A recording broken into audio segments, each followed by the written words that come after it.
Good evening, guys. This is Jock here, and welcome. If you haven't been to this channel before, a very big welcome. I am Jock Brokers. I'm an evidential spirit medium. I am also the author of Deadly Departed, the Do's, Don'ts and Dangers of Afterlife Communication. In this video, this is going to be the third video in the Ouija board series, and we're going to be talking about the Ouija board as a game and other games and things that have happened recently, not just because we've just got past the Halloween season, but because I also want to give you a stern warning about psychic games, and that'll be another thing that we'll talk about later on. So welcome if you haven't been here before. Please subscribe if you so choose, if you wish to, and I will see you when I come right back. We're going to be getting right into it and talking about the Ouija board as a game and other games. God bless. Welcome back, ladies and gentlemen. So, as I said before, we're going to jump right into it and talk about the Ouija board as a game. And as most of you actually know, this is a game. It was a game that was developed by Elijah Bond and his partner many years ago. And of course you can still see it. It's actually sold as a spirit board in bookstores, which I find absolutely amazing. And I've even seen it sold in coffee shops and other, little curiosity shops and things. But it is not the board that is dangerous. And as I've mentioned in the other videos, you want to go and check out some of the other videos regarding this, about the intention behind the board. And that's something we're going to jump on to more. But also what I want to cover in this video is the dangers of other types of games, if you like. And the reason I want to talk about that is I've had over the past month, I've had a number of personal private cases that have come to me, or people who have not only dabbled with the Ouija board, but have also dabbled in other things. And a lot of this is through sheer ignorance. You may have an idea that you are only calling on good and that you are only vibrating good. And as I've said in a previous video, which will be up here, whatever I put it, but in a previous video I talked about the reality of what you vibrate doesn't often match what you think you are, okay? And that's very important, because there are so many people that are rather imbalanced in the way that they think they are. They allow their ego to run riot. And this means that, you may think that you've got all the best intentions in the world when you go to use a Ouija board, but your vibration may be completely different, and therefore your vibration, like attracts like, is going to attract what that is vibrating at. Now, here is the stern warning. As much as I'm talking about the Ouija board, I want to talk about other things. There's other scrying games. There's tarot, which is essentially a game as well that was invented way back in the early 18th century, and that has evolved into lots of different cards and different, if you like, tools to use to open your intuition. Okay, divination being a big thing. We have runes as tools from Viking times and stuff like that, and then of course we have crystal balls, which was the sense of scrying. But then we have a lot of things that have developed. We have games, okay? We have the Bloody Mary game. We have looking in the mirrors. We have staring in at candles, and we have Dead Man Walking, and we have so many different games. And I'm not going to go into those games tonight. I am actually going to do those. I'm going to talk about those individually in another video, as well as psychic protection. But what I want to talk about actually is the fact that from the other video we talked about intention, and how your intention to communicate on the other side can get you a bit unfurled from time to time.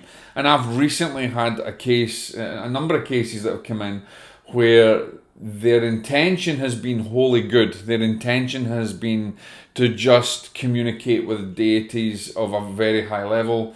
Their intention has been to use a Ouija board just to connect with their loved ones. or to use tarot to connect with their loved ones or to open their intuition, and invariably that can go wrong because you can be tricked very easily. Now, what does that mean? It means that you don't really, you haven't developed the power of your own discernment. You haven't developed enough that you're able to discern the subtle changes in vibration from a negative spirit or even a good spirit or a loved one, and that's very, very important to understand. When you attempt to try and a ritual, if you like, to take part in a ritual, and that ritual has an end goal, like summoning a deity or summoning a spirit. We do not summon, even as mediums, we do not summon spirits, okay? We do not call upon spirits. And I mean, that was one of the biggest things of the Catholic Church, that we that's against the Catholic faith, and it's also against the Christianity, and even in other Judaism. We don't conjure spirits, okay? And even as a medium, I don't conjure, I don't call them up. I'll open myself to work with the spirit world, and I allow those to communicate, and I use my discernment, and I work my spirit team, as does all mediums, professional mediums. They have a power of discernment. They have an ability to discern between their spirit teams that they've developed a relationship over the years, and they have the ability to discern the difference in vibration, okay? Now, when you think that you're just taking part in something for fun, or that you have a miscalculated idea that you're doing something for a greater good, and you put out the intention to connect with a deity, or to connect with a spirit guide, or to connect with a loved one on the other side, you are essentially putting out to the spirit world that you are willing to connect with anything that's out there. And that, as I've said before, is a welcome mat. And you've just basically opened the door. And depending on how much you've concentrated on there, or depending on how your vibration is at that particular time, can be the difference between a grounded spirit, a loved one, a guide, or a demonic entity, or another type of malevolent intelligence, okay? You have to be very, very careful, ladies and gentlemen. You should not be playing games because it's not funny. Games are only funny at the time when you're enjoying it, but believe you me, it can go wrong. And I can tell you that from the last few months, on the last few cases that have come to me, people who are now in turmoil, who have been very silly utilising Ouija boards, and it's not the board, and it's not the crystal, and it's not the tool that they're using. It's the intention and the direction and the desperation. And I say that importantly. The desperation to communicate on the other side makes you a weaker link. You're a target. You're dependent on your vibration. You could be in a weakened state, and you could end up being infested. You could end up being obsessed, and a worst case, you could be oppressed, and a worst case, you could actually end up with a full-blown possession. And that's something I wouldn't want to see anybody going through, and there's many cases of it.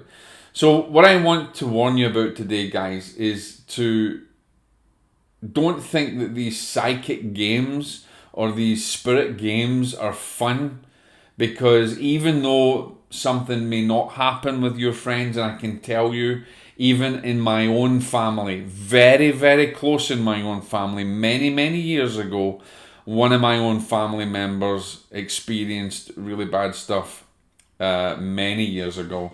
And that didn't turn out too well at the time. Nothing's happened now and ever since then. But it's not a funny thing, okay? You might get together with your friends and decide to use a Ouija board just for the fun of it.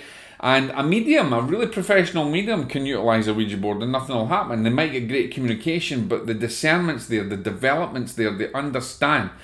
I certainly wouldn't use a Ouija board. I've said that in my last videos. But also, I won't do other psychic games. There's good intuitive games that I like to, my wife and I will play. There's good intuitive games that help to develop your intuition and your psychic capabilities, to open up your psychic faculties and develop them. But there are other games that are dangerous. There are other games that open you up to portals on the other side. There are other games that will make you a catalyst to a communication from a being that you do not want to communicate with. And that can really cause a lot of turmoil. And in the next video, I'm going to be talking about some of those games and the dangers associated with them and why you shouldn't be dealing with them. But that was just, I wanted to come on today, guys, and give you a warning that the Ouija board is not to be played with. You know, scrying with crystals and don't just dive into doing things just for the sake of it. Don't do mirror gazing for the sake of it. Don't sit with a candle and with your friends and open up to the spirit world and communicate when you've probably not even protected yourself properly. And even though you think that you're covering yourself in light, and even though you think that just one prayer is going to do it, it's not. Your vibration tells a different story, and it takes a long road to development. We're constantly developing. We'll be developing for forever, for eternity. We're always going to be developing.